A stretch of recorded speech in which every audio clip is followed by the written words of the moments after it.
Improving or maintaining your level of fitness benefits your physical health, mental health, and many other systems in your body. In this video, we're going to go through the 6 main components of fitness.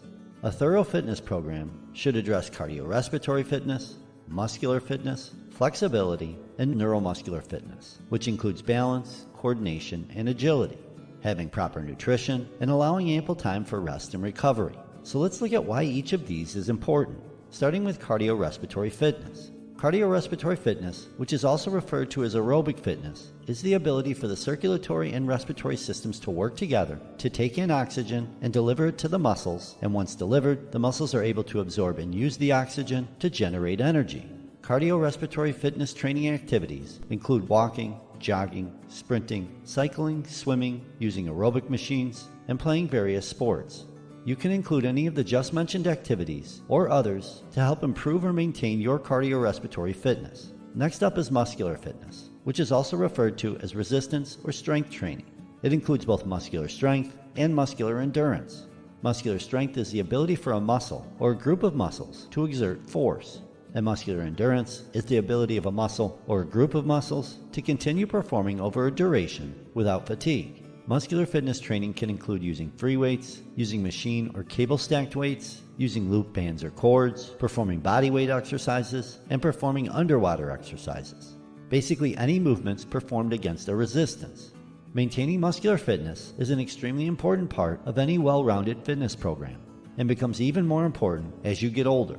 Next up is flexibility. Flexibility exercises are the stretching of muscles and tendons to improve joint range of motion and physical function. And flexibility improvement is typically done through stretching. There are many types of stretches to improve flexibility, with the 2 most popular being static stretches and dynamic stretches. Static stretches consist of slow movements into a peak position, then holding that position. Dynamic stretches is moving parts of the body through a full range of motion, while slowly increasing the reach or speed of the movement. Stretching can be done daily or at least a few times per week, should be performed after your body is warmed up, and can be done before or after a traditional type of workout.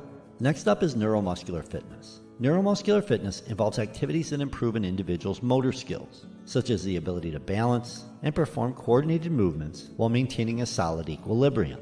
Neuromotor fitness activities include yoga, tai chi, balance board movements, Bosu ball training, single leg resistance training, compound resistance movements, playing sports, and movements in different directions.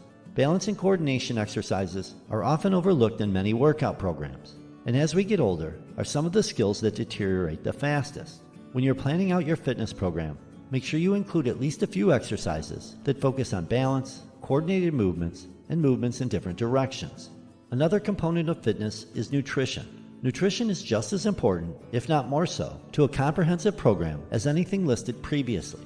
Proper nutrition provides the nutrients to allow muscles to recover and grow, allow the body to replenish used ATP energy and glycogen, avoid dehydration, and replace lost electrolytes. Consuming vegetables and fruits, eating whole grain products, complete protein foods, healthy fats, and drinking plenty of water are great ways to provide your body with the nutrients it needs to repair, recover, and energize itself before, after, and in between workouts.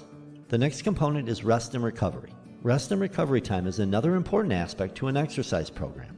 Giving ample time between workouts to allow muscles to repair and recover is vital. Typically 48 hours between strength training sessions is optimal. However, beginners may need to allow more time for recovery. Intense cardio sessions usually require 48 hours as well, with lower intensity sessions requiring less time between sessions, but this really depends on the individual's fitness level. Flexibility sessions can usually be done daily, again depending on the individual. Neuromotor fitness activities are usually incorporated into strength or cardio sessions, so again 48 hours depending on the intensity and the fitness level. Having rest days and getting good quality consistent sleep are also key components to keep in mind. Creating a consistent routine that is well-rounded, that improves your strength, circulatory, and respiratory function, makes everyday movements easier, and improves your overall health is key.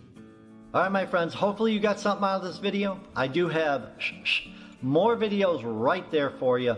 Till next time, I am out of here.